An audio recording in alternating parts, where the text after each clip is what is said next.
So hello everyone, I'm now joined with Grumpy Vegan Grandad. And today we will talk about, first of all, fishery basically, or fishing industry. And after that, we're just going to have like a little bit more of an open chat. So first of all, who are you, where do you come from, and why did you go vegan? Hello there. Nice to be on your channel, Dragon. Thank you. I don't know why I was so low down on your list. I'm only joking. I'm only joking. No. Yeah, my name's Dan. Um, I run a YouTube channel called Grumpy Vegan Grandad. I live in Oldham in the UK, which is just north of Manchester. So we're in the Lancashire west side of the UK, just above Wales. And I'm a vegan activist, animal rights activist. I am a vegan YouTuber, as I just said. I also do a full-time job driving HGVs. If you're not familiar, it's the big wagons that you see on the road. And I'm also a professional actor. Obviously, not as successful at acting at the moment. Otherwise, I wouldn't be driving the wagons anymore. But yeah. Um, it's a bit of a long story why I'm vegan, but I'll condense it for this purpose. And basically, I started juicing fruits and vegetables because I'd seen a film called Sick and Nearly Dead, where this guy lost an absolute shitload of weight through juicing vegetables and fruits. I didn't need to lose weight. I've never had a problem with weight. However, I was just very intrigued. And also, I was at a crossroads in my life where I was thinking about my mortality, and I was thinking about my son, who is now 20. And I was thinking, well, when he needs me the most, when he's in his like mid-20s, 30s, I'll be nearly 60 years old. And I didn't want to be a burden on him. So I thought about how I could improve my health, and juicing was the way. But as I started juicing, I noticed things manifesting like clearer skin, nails growing quicker. I felt better. I felt stronger. So I started looking at the benefits of certain vegetables and fruits, and I was amazed at how healing and how good they are for the human body. Once I started looking at that, I started looking a little bit at veganism, and then I read a book by John Joseph, who was in a punk band in the early 80s. Who wrote a book called Meat is for Pussies, which is still available. And he went into the health side of things and into big pharma and into how doctors cure things rather than prevent things. And I found it very interesting, and that got me hooked onto sort of, although it's plant-based, it got me hooked on why people went vegan, because that's the concept I had, that veganism was about a healthy diet, which I was totally wrong about. Then, of course, that led me to look at films, looking at Seaspiracy, looking at Dominion, looking at Land of Hope and Glory, looking at all the films out there. And then I realized that what veganism is trying to stop the disgusting atrocities that are happening that I never realized was going on and never even thought about. And from that point onwards, which is almost 5 years in September, this September it will be 5 years, I've been a vegan activist. I've been totally active to try and get people to see the error of the ways, because I do see it as an error, because we're all indoctrinated into this lifestyle from our parents, from our government, from the TV adverts. So I see myself as a crusader to try and get people to change the beliefs and view animals as sentient earthlings, just as we are, born on this planet, and we should have the right to freedom and autonomy. So yeah, that's why I'm vegan. Yeah, that was quite a long story. Like the same thing when I talk about why I go vegan. I also I can't make it short. It's impossible. I mean, there's so many dynamics involved with why you do something, and you eventually come to that core sort of realization that we're abusing animals that don't deserve to be abused.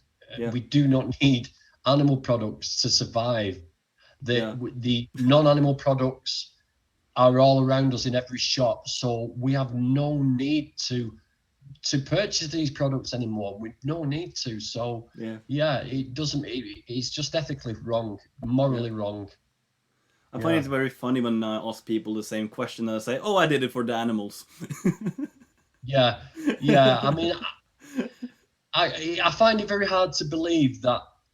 I mean, some people do make that instant connection, but I Yeah. don't believe it is an instant connection. I think it's a sort of, it's certain thoughts going over as you progress through your life, and you do come to that conclusion eventually. And some people say, yeah, it was for the animals, I did it straight away, but I think there was a lot of thought going on previous to that, and I Yeah. don't think no one ever truthfully has an instant realization. Excuse me.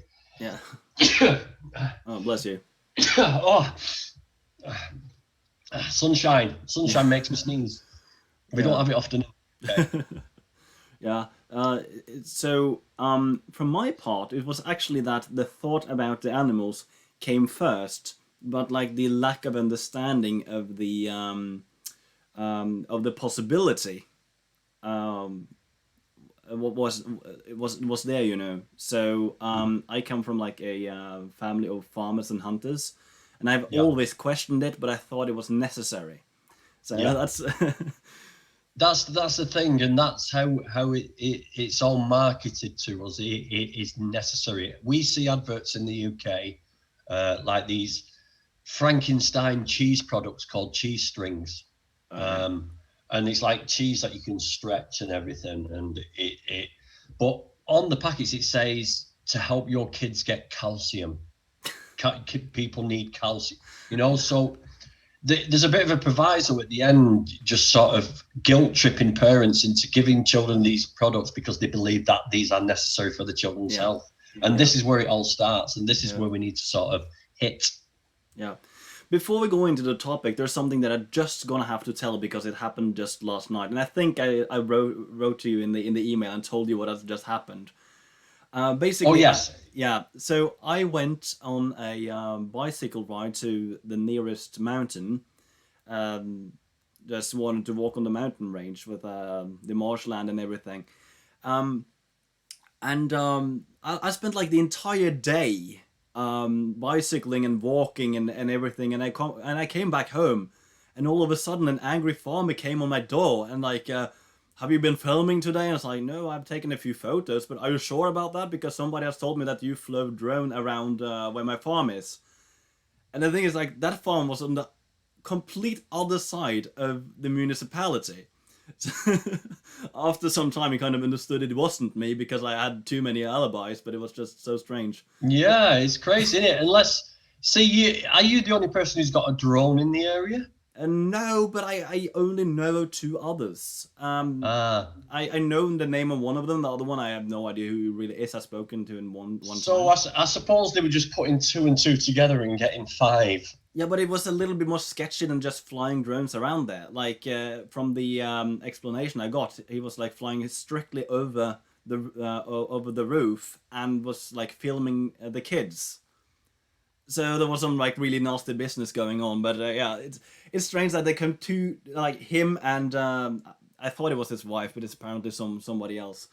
So two people on the door. They hadn't like called me beforehand or sent me a message or anything. They just Yeah, yeah. I showed up. mean, I wouldn't bother about sending drones over industrial property or the farming area of the property, but I wouldn't feel comfortable flying drones over someone's personal residence. That Yeah, that would not be a thing that I would do out of just sheer respect for other people. But yeah, flying over the barns and over the farm buildings, no problem with that at yeah. all. And I don't know what the laws are in your country, but we can fly over anything over here. There is restrictions. You do need a Yeah. license for a drone in the UK, but I think we need that here as well now. There's also some like international laws that you have to keep like 50 meters away from anyone. But that's like it's like a stretch, more like a public law than like a jurisdictional law. Yeah, because they can be quite dangerous though as well, can't they? Because I've seen videos of where they've ripped people's faces open. Yeah, And, yeah. yeah. And I think there is something like if it's small enough, because now they made him quite small as well. So if it's small Yeah. enough, then there's different rules for it and such. So yeah, I made one because he has been like nominated for having like the best animal welfare for pigs, and I just wanted to make the statement that when people say, "Oh, but you only go to the worst case scenarios," and many people are nice to the animals. I just wanted to make the statement that I'm against this as well. Yeah. Yeah. Animal welfare. Yeah. Well, the only welfare animals that I've seen are the ones that are like roaming free. You know what I mean? That's the only animal welfare I'm all for. So Yeah. as soon as you put a fence up, that ain't animal welfare. Full stop. Yeah. Fair enough. So very easy transition to the topic. I remember somebody else complaining about my drone flying was actually whalers. Right. Yeah, because I flew over like a factory to film them like transferring the meat from like the boat to the factory. Wow. Yeah, keep doing that. Keep doing it. We need footage like that. Yeah, well, I live far away from any whaling actually, so I've been up on anti-whaling campaigns 3 times. They mostly used me like as a translator and drone pilot. Last time I was actually land leader, so I actually got title of captain. Because there's no need for you to use whale meats in your country, is there? You're pretty much similar to UK. You have a good supply of food, don't you? You don't have food poverty over there. Well, we know that. The Norwegian government isn't so sure, and the Norwegian Cetacean Institute is also in a disagreement. It's total nonsense, but what I say is that if we want to have an increased fish population, therefore we need to kill whales. It's basically pest control, and they also have this argument that Norway is so scarce that we have only like 1% of like fully grown land, and we can only fully use like 3% of like using producing oats, potatoes, and carrots, and so on. And it's true, but that we can grow so many other things. And if we didn't waste anything, the amount of food we can grow on 1% of Norway's land area would be enough to feed 1 million more than Norwegian's total population.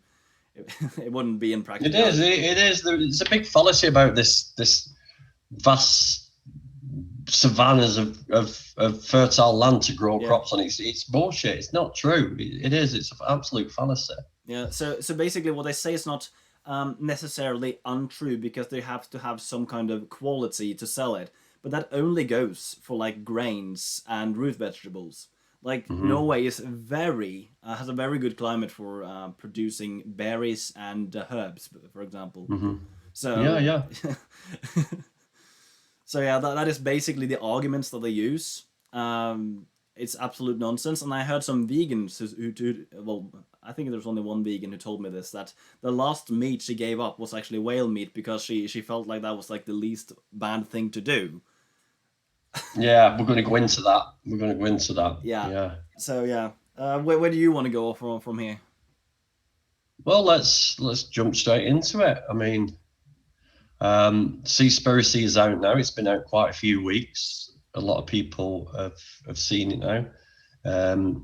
It's definitely an eye-opening documentary. Very well factually sort of presented. So I'm actually pushing it at the moment. I got my banner from a guy on Instagram, and I think Joey Carbstrong is doing a fish campaign also. Because what you were saying before about this, was it a young lady who the last thing she gave up was whale meat? Yeah. Is I think a lot of people do that. I was actually pescatarian before I went vegan. Okay. And there's 2 reasons for that. The first reason is the protein myth. It's very hard to let go of that protein myth. So I thought, well, fish ain't so bad, you know. I always assumed fish weren't sentient. And because they live in an alien environment to what we live in, it's very easy to dismiss them as non-entities. So yeah, I think Seaspiracy was quite good in what it did, but I think we do need more documentaries on the sentience of fish and how clever fish are, really. So I mean, have you watched the documentary about the guy with the octopus? No. My octopus and I, he has a relationship with an octopus. He goes Oh yeah, I and have seen it. I have seen it actually. it's amazing. It's Yeah. amazing. And that shows something. That shows that this octopus even used the cameraman as a tool for hunting. He got him, and it's like, Yeah. it just shows how clever things are. There is also, Um, there's also a report from an octopus escaping an aquarium.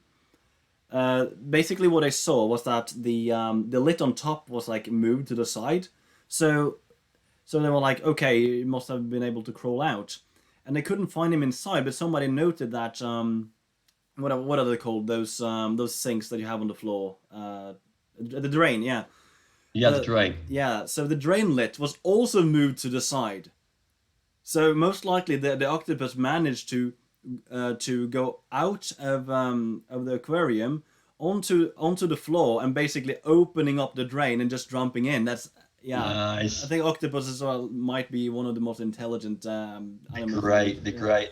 Like Mission Impossible. Yeah. Like coming down on the rope, abseiling down. Yeah. So yeah, so I think we do really need to make a big push, because I think a lot of people I speak to say that yeah, they're still eating fish. In fact, quite a number of people before the sort of went vegan were the last thing they eat is fish. So Yeah.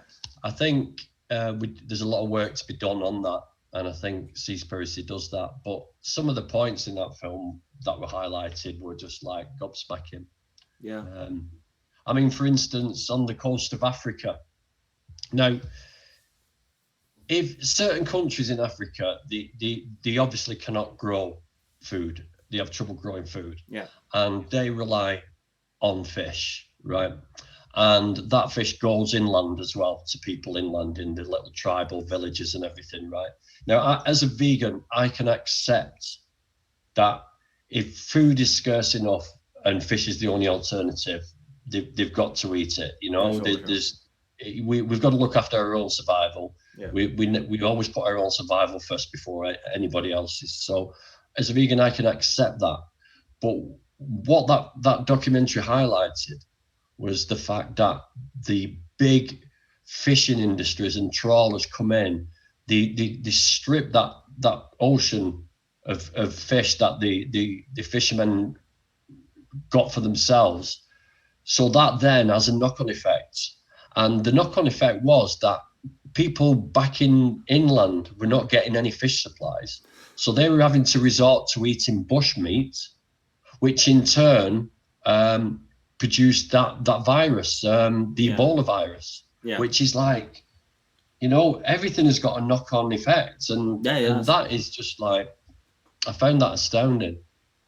Yeah, especially like with zoonotic diseases, it's like a very huge point to bring forward.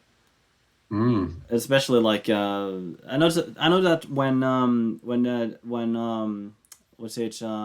Earthling Ed, he said that if what did he say again? If the world was vegan, this pandemic might never have happened, and people went totally crazy and said, "Oh, that's so sensitive. You can't be saying that. So many people are dying, and you're trying to use it as a means to get your agenda across." And it's like, it's true though. Well, yeah. I mean, why would you not use one of the worst pandemics that's ever hit the human population in like 100 years to highlight the fact that our food habits are the cause of the pandemic in the first place? He's like, this is what we should be doing. It is the biggest since the tuberculosis. So yeah, exactly. I mean, there's already news. I've not seen anything since because I need to have a look at it. But they reckon that there's one guy in hospital in China at the moment with a strain of bird flu that's jumped from birds to humans. So Here we go again. You Here know we what I go mean? again. Here we go I again. think we've It's just like, been lucky till now, to be we've honest. been very lucky. Yeah. We're very lucky that it's not happened here or in the US or Yeah. any other Canada or Europe, Yeah. because we keep animals in very much the same conditions as these people in China. In fact, I'd say the wet markets, at least they've got fresh air blowing Yes. through these areas, whereas we're keeping animals in artificial environments Yeah. with regulated heat and zero light, Yeah. and this is a breeding ground for bacteria, so Yeah. it's just crazy. Yeah. Absolutely. There was a. I almost forgot this. Um. No, totally flew past me. Anyways. So yeah, inside of China, they've actually seen lots of viruses surface, but they have been managing to stop them. Yeah, Um, I mean, I think China's very unusual in the fact that it's got very densely populated um, areas. yeah, So I don't think it's Chinese specific. I just think it's just unfortunate that yeah. China has this sort of really Now I sort remember. of densely populated cities as well. Yeah, But also they have got some really wild habits yeah, yeah, yeah, regarding food and medicine. Medicine is the biggest one for me because using rhino horn and yeah, pangolin scales, which is just basically fingernails. yeah. Basically Pangolin nails. scales Yeah, are finger. So why the hell would you need a fingernail to do some potion magic, you know? yeah, Mm. yeah. It's yeah. And what you brought up about that people say, oh, it wouldn't happen here. So the thing that I hear a lot is that Norwegian farmers use this as a tool to make people buy more Norwegian meat products because, oh, but if you buy meat from China, then virus is going to surface. And it's like the only reason why it has happened in China and not in Norway is because um, they have a bigger population and thus more animals, and they are forgetting that the last 20 years we've had two E. coli scandals in Norway. They forget quickly. Yeah. I mean, we had foot and mouth disease in the UK, Yeah, um, and I was a driver at that point, and I was driving around the countryside, um, and usually we see cows and sheep in the fields, and it was really strange seeing no animals in the fields, none, no, zero. yeah, And then they got all these animals and burnt them on big pyres. And foot and mouth happened twice. It happened in 1967, I think, when I was born, and then it happened again. And then we had the mad cow disease outbreak. yeah, So people are forgetting about this, you know, feeding cows cow. yeah, Really fucking twisted stuff, you know, yeah. really twisted stuff. Have you seen like the amount of like infections and such that is happening in like fish farms? Yeah. That And is people don't realize this either. I never realized that 50% of the like salmon and trout and cod and all these fish that we eat, 50% of it comes from fish farms. yeah, I mean, if people saw the conditions of those fish, I mean, would they really eat it? Would they really eat it? And they say it's sustainable. However, they're feeding fish caught yeah, from the ocean. It's like, what an oxymoron that is. You know, yeah, it's just totally ridiculous. yeah, So and you're not doing anything at all for sustainability because you're taking an unsustainable food source and feeding it to another unsustainable food source. It's just like mad. And then they can also pick the color of dye they want the fish to be, because salmon, if you did not, salmon in the wild are pink because of the yeah, diet. yeah, However, salmon farm do not have that diet. So they actually feed, I don't know whether this happens anywhere else, but in the UK, we feed fish with a dye in, and they have a color chart like you want to paint your walls. yeah, And it says, do you want it light pink, dark pink, you know? It's just like, what? You know, it's not yeah, even a real color. It's craziness, absolute craziness. And then you've got sturgeon for the what's it called? Those fish eggs. I forget what they call. Really Caviar? expensive caviar. Yeah. Yeah.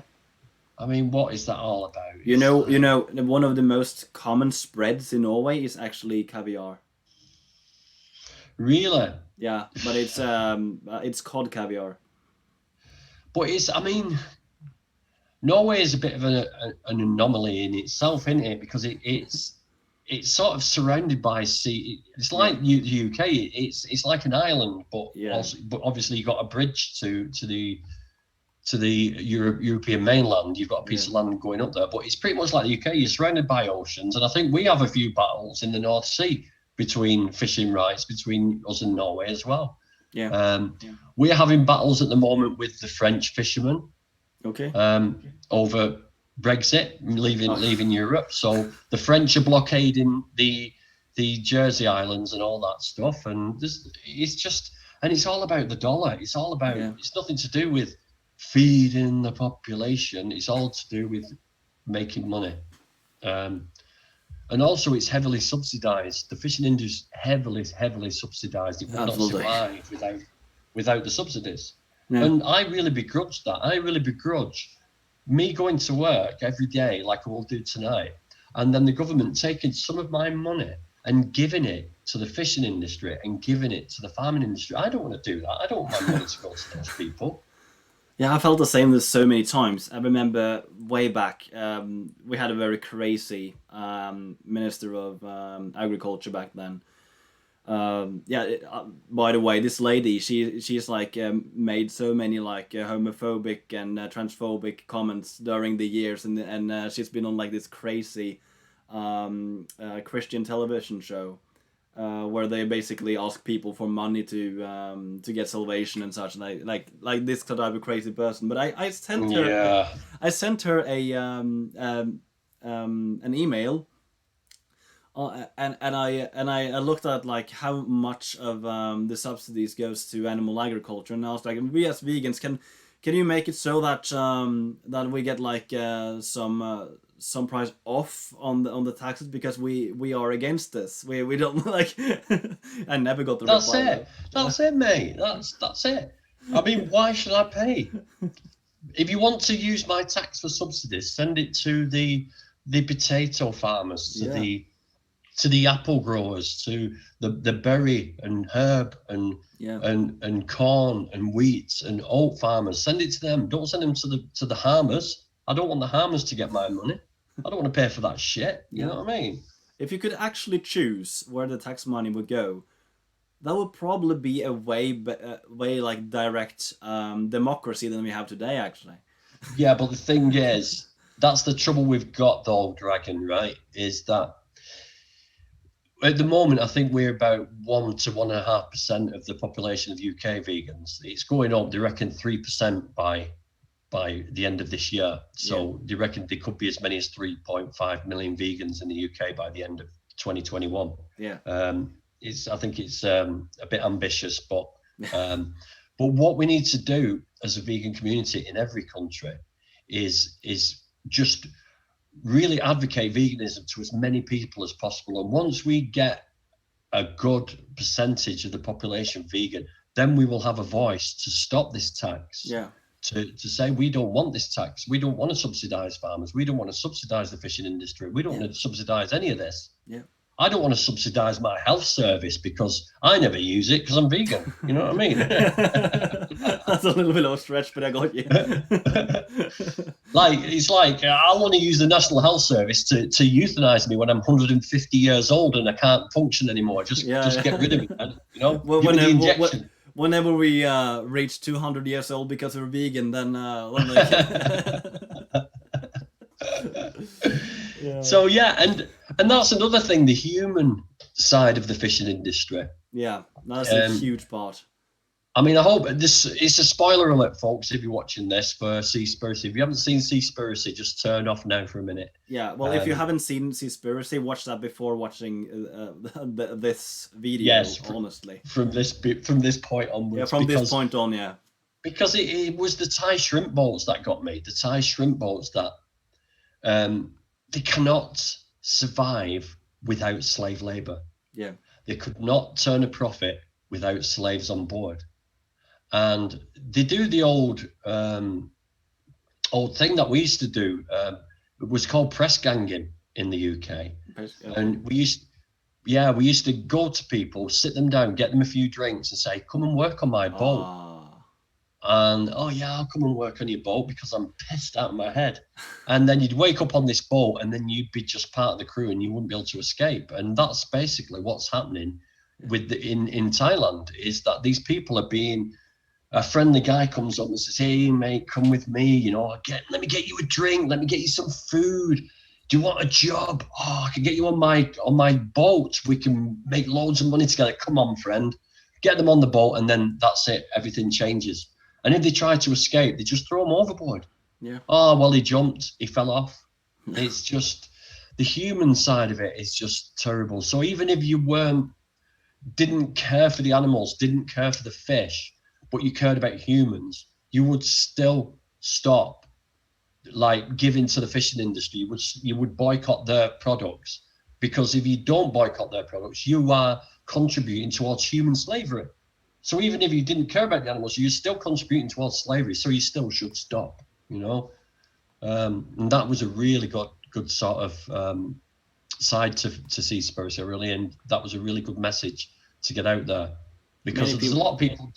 There's a lot of people don't care about fish, you know. So, but they must care about something. They can't be. Everybody cannot be a psychopath. Surely, we're not living in a world of psychopaths. No. So, but yeah, it's crazy, and these stamps as well. They give them, you know, this dolphin safe tuna, and all this. It's like the red tractor in the UK. The red tractor is run by the farmers. Yeah. No, of course, I'm a farmer. I run red tractor. Right, I've got all these pigs dying and got full of disease and I'm whipping them and everything, but I can give myself a red tractor award because I'm part of the group, you know what I mean? It's the same with the fishing industry. Do you know what I like about the red tractor stamp? It's a nice tractor? No, it's basically telling everyone else that they're total scumbags. Yeah. Yeah. Yeah. We've got to put this on to make people, to fool people into believing that we're nice to our animals. Yeah. But at the same time, they're putting other farmers under the bus. You know, isn't it crazy? Why don't we need stamps on our porridge oats boxes? Yeah. We don't have a stamp on there saying. Yeah, isn't that strange? Yeah. Yeah. Also, somebody might get the crazy idea of like, oh, but this oat, no mice had to die in crop production or something like that. You know, but I mean, it's like we're all aware that we cannot live as a human being and not cause any death or destruction. Yeah, sure. I drive down the road in a 30-ton truck, right? I kill trillions of insects every day. I can't help it. You know, the best way of going about this is basically to put it in the human context. We accept that people die in traffic. We don't reduce the speed limit to 50%, because it isn't in like the best in the best interests of the people. Exactly. And same thing with workplace. Like working accidents happens, but it's like a necessity for our society to grow further. Exactly. I mean, we know the nonsensical arguments. We're not here to discuss the nonsensical argument. But I mean, if anybody's watching who's not vegan right now, we accept that we do cause damage, and we're not here to eradicate all death and destruction. We cannot do that. The only way we can eradicate all death and destruction is if we just all kill ourselves. And that don't give people ideas now. Yeah, exactly. I mean, the best situation would be aliens to come down, see what we've all done to this planet, and just get rid of us all. That would be great. Put us all on Mars. You know what I mean? Lot go on Mars. We'll leave the animals here on the Earth. Perfect situation. That. Yeah. I would be quite happy with that. I would go. I would go to Mars. I'd take everybody with me, of course. But yeah. So going back to the fish, the sentience of fish. Yeah. I mean, people see how clever dolphins are. They've got their own language. All right, they're mammals, they're not fish. Yeah, they got The languages same and with dialects whales. as well. Yeah. Yeah, but people forget that we've come from the ocean. Yeah. You know, some of our anatomy speaks that we've come from the ocean. And fish have been around a hell of a long time longer than humans have. Yeah. And why would they not evolve to have sentience? Why would they? How can any living thing be just a machine? They've proven that brain size isn't key to intelligence. They've proved this, and they've also done studies on angling, fishing. You know, line fishing with the rods. Yeah. And they proved that these fish have nerve endings in the mouth, and Yeah, it does they do. hurt. And when fish are released back into the water by fishermen, that fish does not go back to that spot again for years after, because it remembers what happened, the pain. You know, there's fish in the ocean that build elaborate nests with all patterns to attract a male. You know, female with all these geometric patterns. You know. They work together in teams. They sort of like there's all sorts going on in that ocean, and for people to say that we've got a right to go in there and just drag everything out. I mean, even if fish weren't sentient, why eat them anyway? With the bycatch of thousands of sharks, millions of sharks, millions of whales and dolphins and porpoises and all sorts of stuff gets pulled out indiscriminately with trawling. So even if fish weren't sentient, why would you eat fish? Why would you sort of contribute to an industry that does that to what we know are sentient, like dolphins? So by default, you wouldn't do that anyway. And again, we get back to the same old thing. We don't need to eat fish. Yeah. We don't need it. Omegas, okay, omegas. We can get omegas from the sea plants that the fish eat, because fish aren't born with omega-3s in the body. They get it from the sea vegetables. We can get it from the sea vegetables. We can get it from certain nuts and seeds as well. So it's not necessary.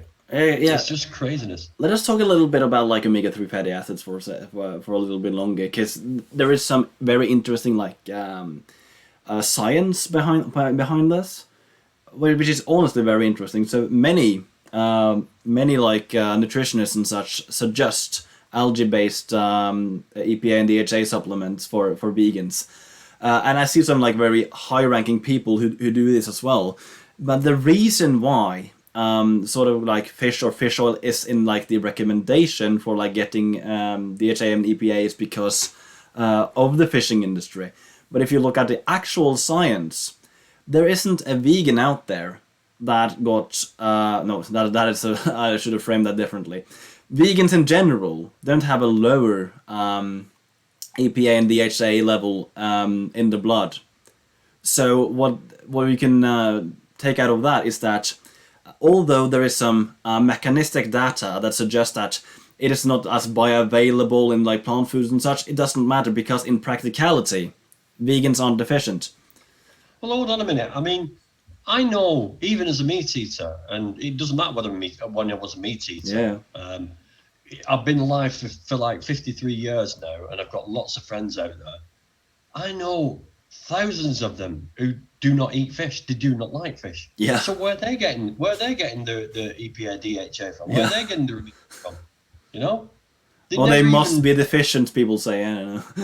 Yeah, it's like unreal. And see, this is the thing as well about people's reasons on veganism is they assume that, I mean, vegans must be the only humans on this planet who actually know what the blood work is, who actually know what nutrients they must eat. And everybody above 60, yeah.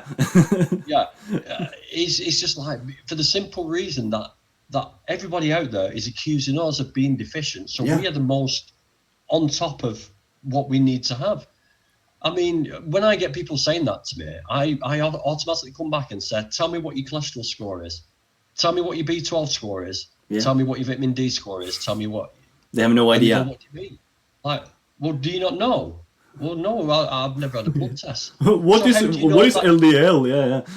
How do you know you're healthier than me then? That's the latest video on my channel. I've got somebody saying, I'm way more healthier than you. Okay. And I'm like, oh, you're healthier than me. So how do you work that out? What's your cholesterol score? Mine is 2.2, which is like 8 points underneath the score, which is super healthy. My blood pressure has been equated to that of an athlete. I can run 21K at 53 years old. Please tell me how you're healthier. Please show me your scores. Please tell me how far you run. Please tell me how much you lift at the gym. Yeah. The most healthier than me. Yeah. While getting into that discussion, the most annoying people to go into are those people who are convinced that low cholesterol is bad. Yeah, what? Yeah. I know. Absolutely. Like, the weird thing is that in the UK, right, doctors base the cholesterol score on a sick population. Yeah. And when I say that, what I mean is, to those not initiated out there, right, the score that your cholesterol should be is 3 millimoles per litre. So I don't know, it's something, but it's 3. Okay, yeah. So it should be 3 or less. Mine is 2.2, so I'm well under. Okay, yeah. But when you go to the doctor and like 5 years ago when I was eating meat, my cholesterol score was 5.4 or something like that. Yeah, that's a rocket high. The doctor said you need to get it under 5, and then you'll be okay. So that is not a healthy cholesterol score. That still manifests atherosclerosis in the body. It is actually optimal. It is actually optimal if you could get it below 1.8, actually. Yeah, exactly. And maybe mine is. I don't know. I don't know because I've not had a blood test since. I'm unable because I've checked my baseline cholesterol score and it fell down to 2.3. Sadly. Yeah. So I'm below you. Yeah, you are. I got genetically high. Yeah. What are you doing wrong, Dragon? What are you doing wrong? No, I spent on a month of of course vegan, but also low fat, and I went from 4.0 to 2.3. I couldn't get it lower, so it's genetics basically. Maybe it is. Yeah. I mean, like I said, as long as you're below 3, you're fine. It's not a problem. It's not a problem, you know. But yeah, so doctors base things on a sick population, and it's this thing I get as well. Is I used to take a lot of anabolic steroids when I was younger, from 30 years old to 40, 45 years old. I was taking anabolic steroids, and I was like, I was pumped. Yeah. I was 16 stone. I'm 12 stone now. Yeah. I've forgotten my point now. About his steroids, we were talking about cholesterol and how. So I'm using all these, and my face sort of was bigger, bloatier. But when I lost the weight, people were saying to me, "Wow, you look ill." And like my last video, that troll comes on my last video, and he says, "Yeah, you look gaunt." But no, I do not look gaunt, right? This is a normal face. Yeah. The trouble is, right, people are used to seeing fat people. Yeah. And so they assume that everybody's face should be round with puffed out cheeks and like, you know. Yeah. But when they see normal people with a normal physiology, you know, they think it's illness, and it's not illness, it's normality. This is normal. We're not used to seeing normal BMI people anymore because of the amount of food. If you agreed. So I haven't got a problem with all that when they say I look gaunt. I just think, I do to you, fat boy, you know, I do to you. Well, the UK is actually the country of the fattest people in Europe. So, I mean, at least it's better than the Eurovision outcome anyway. So I wonder why after Brexit did we not get any points on the Eurovision Song Contest? I wonder. Yeah. Who cares? Who cares? Oh, it's interesting, yeah, I didn't know. I didn't remember how that went actually. Well, now I didn't check how it went actually. We got 0 points. Okay, yeah. We got absolute 0. Yeah, and the song that won was garbage, absolute garbage. Yeah, I made a bet with my aunt about the Norwegian one going forth, not reaching top 10. I don't know where he is, where he went, but yeah. Oh, did I tell you, by the way? I did a video a little while ago, and it was about antibiotics in the oceans and I found out during my research for that we actually imported thousands of tons of human poo from your country to put on our fields. Oh. So we could have dragon poo on our corn at the moment. Oh yeah, that's just so you know. Something like 400,000 tons of human poo from Norway we imported. But the problem with that is that it's full of antibiotics residue. Oh, yeah. And the injection of cows, sheep, pigs, and goats and all the rest with antibiotics, when they poop, those antibiotic residues are going into the soils, then they're going into the river systems, and then they're going into the oceans. Yeah. And they did a test on surfers who surf on the south coast of Britain. And they found that in their guts, they had like 3 or 4 different types of antibiotic resistance bacteria in their gut. So we have now got antibiotic resistant bacteria growing in our oceans because of these antibiotics being pooped out on our fields. That's absolutely insane. Yeah. It's insane, mate.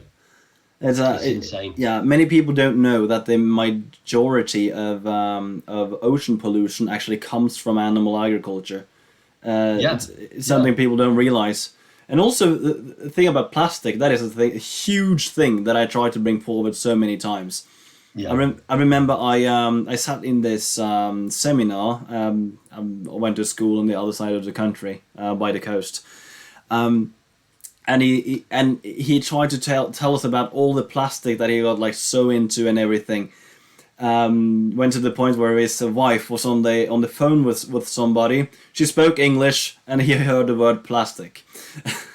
And the thing is, he tried to say that but this gets into the fish, and then he ended with, and this is our food. And I'm like, if you want to say, people are willing to give up plastic straws to save fish. People aren't willing to give up fish to save fish. It's madness, isn't it? That's so bizarre. It's madness. Yeah. It's like, stop eating fish and it saves fish, believe it or not. Not killing fish saves fish. Yeah, what a concept, you know? But doesn't it just like fry your brain to think that the stupidity that we actually sprout? I mean, I was one of these people once, but even now, I still can't see how I was so dumb to think, how can we save fish? Just don't kill them. Wow. Yeah. You know? But that's a big thing as well, is the plastics in the ocean. It's nearly 40 to 50% of fishing gear, you know? It's in parts. In total, it's 10%. Yeah. It's absolutely crazy. It's absolutely crazy. And now we've got the mask problem. So we've got people discarding masks and throwing away.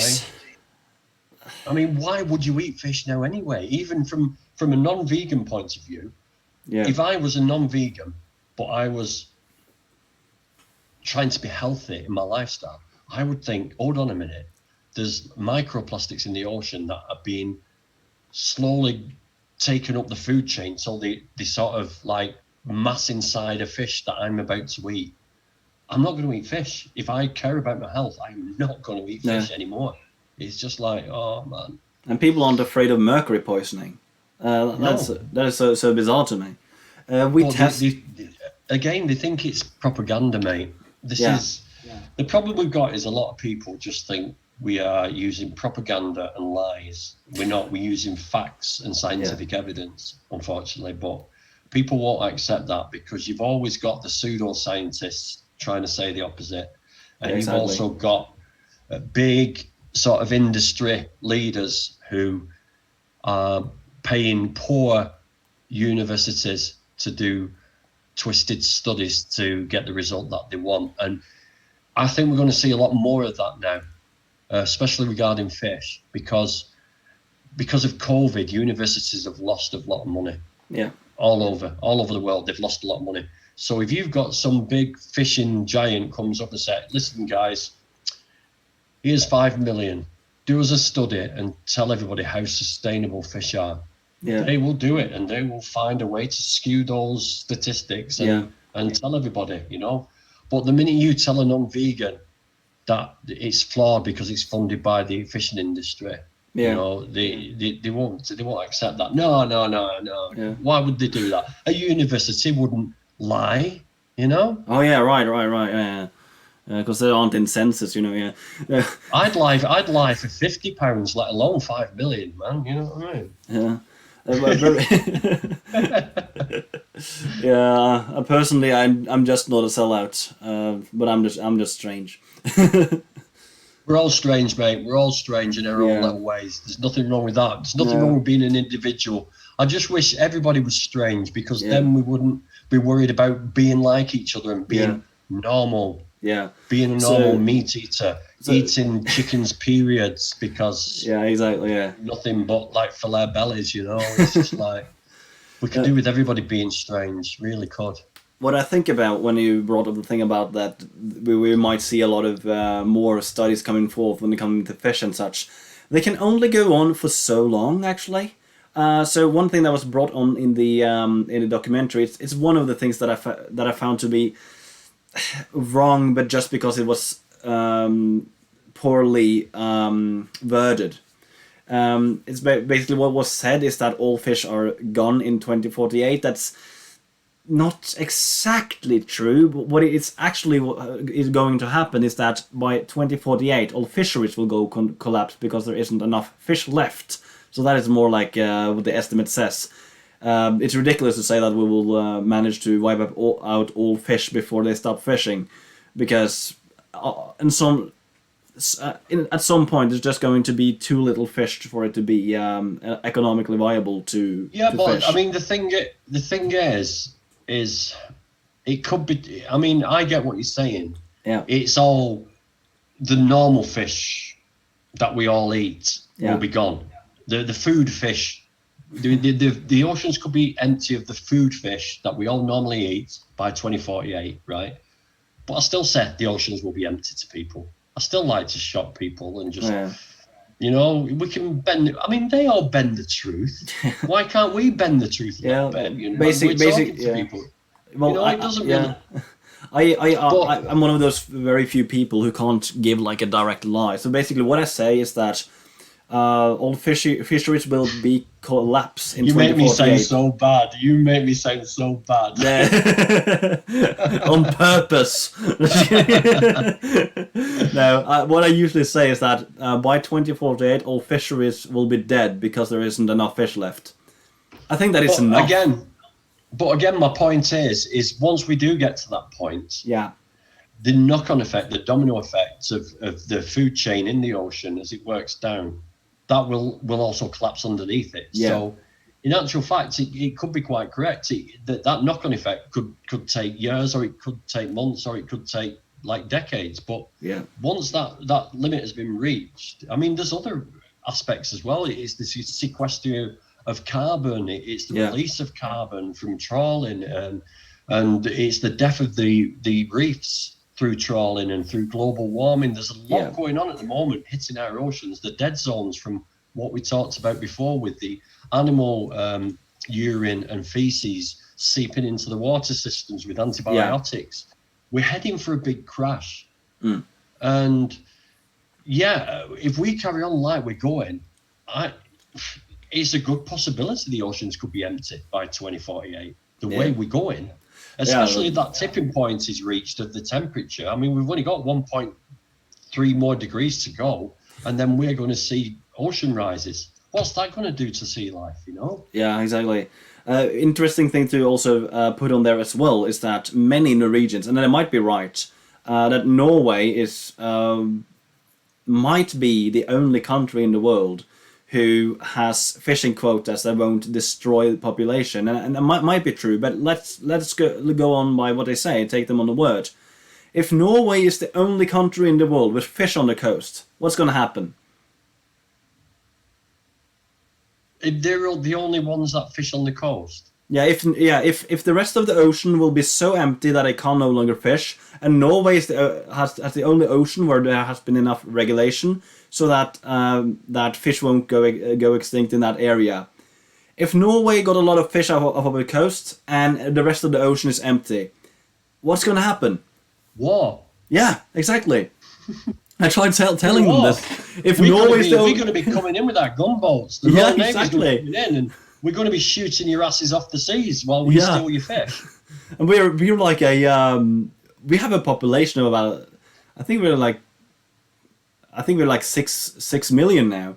Like we can't fend off the entire world if we are the last country in the world with fish off our coasts. It's just crazy.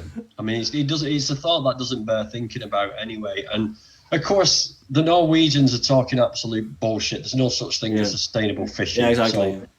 So it's just a hypothetical because it's not sustainable at all. How can they? How can they even estimate if it's sustainable or not? You know. As you say, the oceans are that big. You know, 75% of the planet's surface is covered by water. So, you know, it's like, it's a depressing thought, but So one thing that I found to be very almost frustrating was when I watched Seaspiracy, and when they talked about whaling, they showed off the Japanese whaling. And they did not mention, but they showed some Icelandic whaling vessels as well as like showing off what's happening in Taiji with the dolphin massacre, and also the same practice at the Faroe Islands. Mm-hmm. They did not mention Norwegian whaling a single time. Not a single time it was mentioned. And Norway today is the biggest whaling industry. How the heck? I don't know why that went off the radar for them. Maybe it didn't, but maybe they didn't get anything conclusive. Maybe they just struggled to get anything conclusive. Is when you're making documentaries, you can't put everything you get into place. You've got to edit out stuff. And maybe you've got to be 100% factual if you're going to put out something like this, because they know it's going to get ripped apart. There's already debunks going on YouTube, left, right, and centre of Seaspiracy. So maybe they couldn't get anything sort of verified about the Norwegian whaling. I don't know, mate. It's an oddity. Maybe send an email to the guy who did the video and ask him, why did you not include Norway? I'm a citizen. Please tell me why you didn't sort of highlight our industry. I'm friend with Kip Anderson on Facebook, so I could actually do that. But I would find out why. It's interesting to know why. Yeah. So Norwegian whaling is it's like its own thing. But before that, there's something else I also want to talk about. Fisherman mentality. The only group that is more difficult to talk to because of like almost like religious what you can call religious determination in like that what they're doing is right. The only ones that are more certain must be horse girls, to be honest. Must be what, sorry? Horse girls. Horse girls, horse riders. Yeah. So basically trying to confront that, like they're full of them in the vegan community, and they're trying to say that, but if I don't sit on the back of the horse won't exercise, and like, but I mean, the studies prove that it causes damage to horses' backs. Yeah, it is. It doesn't matter who's riding. Yeah, it could be but if you try to confront them, first they are going to go on the defensive. All their family members is going to go on the defensive. Their friends is going to go on the defense. I've tried in the past. You'll just be overrun by people if you try. So that is like sort of like the only group that I don't confront with veganism, unless it's like very unless I have to, if you see what I mean. Well, you've But just given me an idea for my future yeah, videos there, yeah. because So yeah, nobody's out of bounds for me. Nobody's out of bounds. so number 2 on the list is fishermen. They are so convinced that what they're doing is right, and I can tell you this because when we were doing vigils outside of the nearest slaughterhouse. I know you call them abattoirs, but that sounds too nice. Then one time the newspaper came along and interviewed our operator, and they interviewed the daily leader or the CEO of the factory. And he said, well, this is a democracy, and they have a full right to make their opinion clear. And he was like so like welcoming in that way. Same summer, some people went up to one of the fish factories where they load off whale meat, and they asked like the CEO there, and he said, oh, this is not acceptable. You know, those people, they are going up against something that we are doing, and what we're doing is actually legal, so they have no right to do so. It's like the mentality is so different. They are so convinced that what they're doing. So I've tried argumentation from like logic with fishermen. They just say that what I'm talking is nonsense, or the northern region, so they use a little bit more of swear words to express it. But it's But again, Dragon, it goes back to this non-sentient and the alien looks of fish. It's very, very hard to convince people that these animals are sentient. These animals are thinking, behaving, aware individuals. It's hard for people to accept that, and this is the trouble we've got, and this is why we should concentrate on trying to find as much evidence as we can of fish sentience, and you know, of how things work down in the ocean. It's just it's wrong, but it's too entrenched, and like I said before, it's the last thing that people let go of before they turn fully vegan. Unfortunately, but I think it's for that deeper. simple reason. I think it's deep when it comes to fishermen. I think it's deeper. So an example of this is that in the 19s, when Greenpeace was actually protesting the Norwegian whaling, they had a Zodiac next to like a harpoon line, and the response from the whalers was actually to take out a rifle and shoot a hole in the Zodiac. To make a statement. Wow. Yeah, so they went that far. So yeah, they were fined for it, but like, and today they still think that was the right thing to do because they were trying to go up against this necessary industry, and like if you're against like whaling or a fishery up there, it's more like you're going up against our national identity. Exactly, that's another thing as well. That's another point, is that it's we've got lovely little sort of coastal towns, fishing towns, where we've got these beautiful boats. But once you're vegan, you realise that these aren't beautiful boats. They're just killing factories. They're just slaughterhouses that float, you know. Yeah. But also, we also get these little buckets with crab lines in, and they're sold as toys to children. And one of the pastimes when English people go to the beach is going crabbing, which is catching crabs.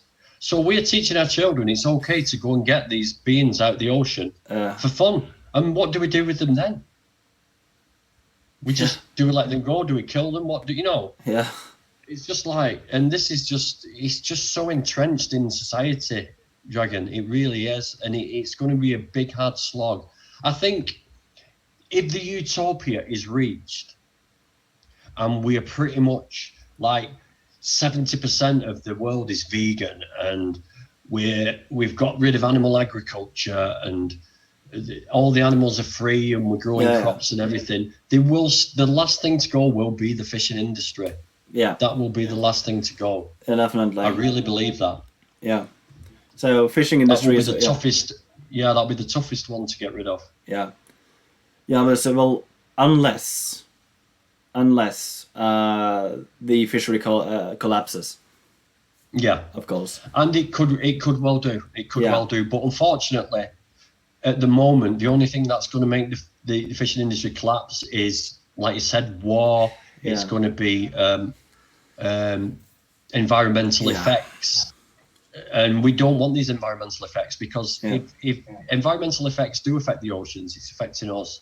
It's affecting our food as well, as in vegetables, fruits, and grains. It's going to affect vegans. It's going to affect every human on the planet if these catastrophes happen Yeah. to the sea. So either way, we need to stop the horsemen of the apocalypse fucking coming over the horizon. Exactly. Yeah. So yeah, it's very true. Like people just don't tend to care about fish for some reason. So and that has happened in like the vegan community as well, that people just never mention fish. And even more so, it seems as if they're fish, they're less worth than birds, and if they're birds, they're less worth than mammals. And we also see that from which sanctuaries gets donations. I have a friend who has like a chicken sanctuary, and she's getting less donations than people who take care of pigs or cows. Yeah, yeah, and it's unfortunate, but it's human nature. Unfortunately, it's the way we are. Humans will, if they can relate to something, they will be more generous towards it. And of course, it's hard to relate to a chicken unless you're watching the meat one face to face. You can see images of pigs jumping about and cows like cuddling humans and stuff like this, and it's easy to sort of like associate them. I mean, we're all speciesist anyway, so we're all love our dogs, and when we see something sort of reflects how a dog behaves, we can then connect to it more. And that's an unfortunate human response that we've got to overcome, because yeah, definitely. And we are, I mean, even calling birds chickens, calling chickens birds, is a big step for people, because people do not consider chickens birds. Yeah, because exactly. Birds are the ones that fly around. And so people don't get that connection that chickens are birds. Yeah, they're basically dinosaurs. That's a strange one. Definitely. Oh, sorry. Yeah. That is. I think there was something else that I needed to mention about the whaling industry. Actually, what was it again? Yeah, because we've been up there and checked a few things, and one thing is that they, for a long time, they can't do it anymore, but they legally sent whale meat to Japan, and they did openly. Both Norway and Japan has no problem with them with it, and we're both big nations, so we just do it without any consequences. Yeah. Do you have an allowance? Because I thought they banned whaling. So do you? Yeah. We resigned from the well, not from Treaty. from the treaty. That's basically what we did. So it's like, okay, you got a moratorium, and our prime minister at the time, she was actually our first female prime minister. Not that it's relevant in any way, but she was saying that we can't let foreign entities decide over Norwegians' resources. Thus, we wanted to keep the whaling. That was like the main reasoning behind it. And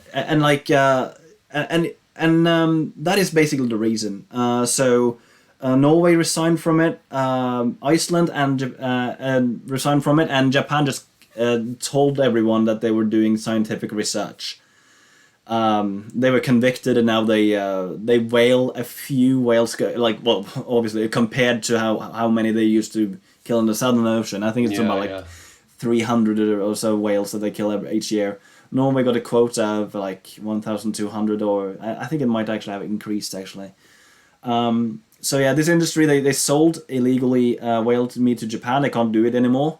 Now I see not only like whale beef in the markets. Now I see whale mince in the stores. It's like it's seemingly getting really desperate. And fur farms recently were told that it is going to be illegal. You have so many years to go on, Prior to that, they gave away a lot of whale meat that they couldn't sell to fur farms. Oh God, from one bedevilment to the other. Yeah, and the thing is, we took a little bit of the meat on our first campaign and sent it to an institute in Oslo and checked the mercury amount. It was slightly below the legal limit, and that was actually higher than the whaling industry has said themselves. So there were so many skeletons in the cupboard. Yeah, definitely. I used to work with mercury when we made like light bulbs, and I used to put mercury into light bulbs, and we had to be tested every day because mercury is lethal. Yeah. I mean, have you heard of the Mad Hatter in Alice in Wonderland? Too long ago since I've seen it. Alice in Wonderland, where the Mad Hatter's tea party were. Oh yeah, I remember. Yeah. So the Mad Hatter, the reason he's called the Mad Hatter is that in the hat industry, 100 years ago in the UK, we used to use mercury and heat it up, and they used to inhale the fumes, and one of the things that mercury does is make you go crazy. Yeah. So that is why the Mad Hatter's on there. It's just, Yeah. I don't remember the English term for it, but a friend of mine, she sews clothes for a living, and she told me about the same thing. Yeah. She's a tailor or a seamstress. Oh yeah. That's the term. Yeah. Very. I'm just looking at the time. It's. Yeah. I mean, you could cut this out, can't you? But maybe another 10-15 minutes. Yeah. And then I've got to start making a move for work. Yeah. Well, that's fine. I think well, I'm not sure if there's more that we need to go over right now, actually. Unless there's like something else that you thought about. Let me think. Maybe we can talk about how to campaign in the future then. Maybe. Yeah, maybe. Maybe we should. I mean, the future now is 1 second. Just what are you doing? Are you going back out? No, I'm just getting more stuff. All right, and going back out again. Oh, it's all right. I'm just chatting to someone. Yeah, so maybe we should talk about activism in the future and what we should all be doing in our respective countries towards trying to realise the problem that we've got with the oceans and fishing industry and how we can advocate. I mean, obviously, is just advertise Seaspiracy wherever you can. Push the links up. Hopefully, it will go onto YouTube free, just like Dominion has. Hopefully, fingers crossed. And the Game Changers is now free on YouTube. So. Oh really? Yeah. So maybe people can advertise that, and then look for evidence of fish sentience. Maybe publish links on your social media posts and everything. But we do need to push this because there is a hell of a lot of people who are pretty much vegan, but are still eating fish because of the protein fallacy, because of the alien look of fish. So maybe we should do that. Ty, can you just like? Thank you.